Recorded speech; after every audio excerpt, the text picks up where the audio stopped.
Assalamualaikum warahmatullahi wabarakatuh. Di sini saya akan memaparkan hasil analisis isu efektivitas kinerja individu berdasar tupoksi.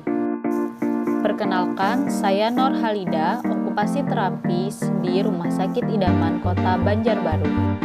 Pada pemaparan ini ada 3 hal yang akan saya bahas. Yang pertama, identifikasi isu, yang kedua, analisis isu, dan yang ketiga, alternatif pemecahan isu. 1. Identifikasi isu.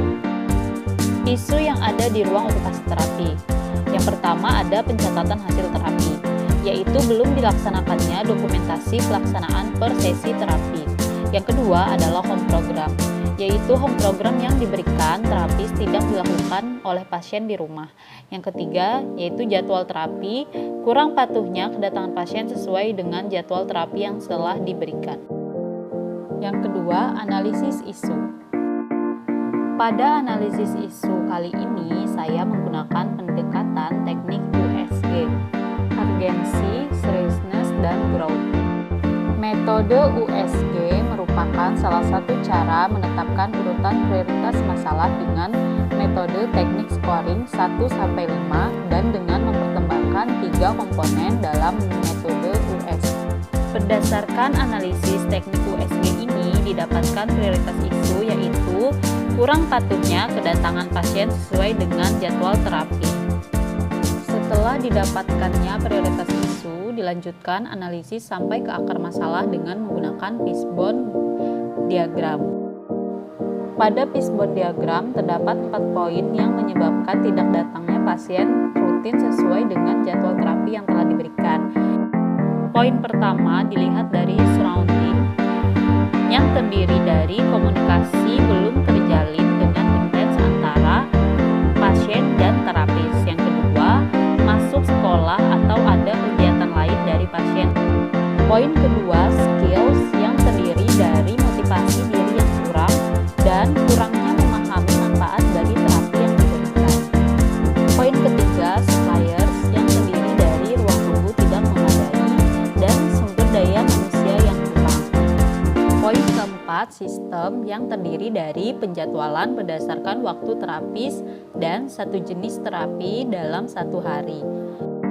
Akar-akar masalah inilah yang mengakibatkan pasien tidak datang rutin sesuai dengan jadwal terapi yang telah diberikan. Dampak jika isu tidak diselesaikan, yang pertama, program terapi tidak berjalan. Yang kedua, kemampuan pasien tidak maju atau berkembang. Yang ketiga, tidak mencapai tujuan terapi yang sudah dibuat. 3. Alternatif pemecahan isu. Analisis pemecahan isu menggunakan SWOT. S yaitu strength, sudah mendapatkan jadwal terapi dan memiliki kontak WhatsApp antara pasien dan terapis. W yaitu weakness, jadwal terapi tidak fleksibel dan komunikasi antara pasien dan terapis belum intens. O yaitu opportunity, pasien tinggal datang sesuai jadwal yang ditentukan dan pendaftaran bisa melalui online. T yaitu threat, pasien yang bersekolah kesulitan menyesuaikan waktu dan kurangnya pemahaman mengenai terapi. Analisis pemecahan masalah.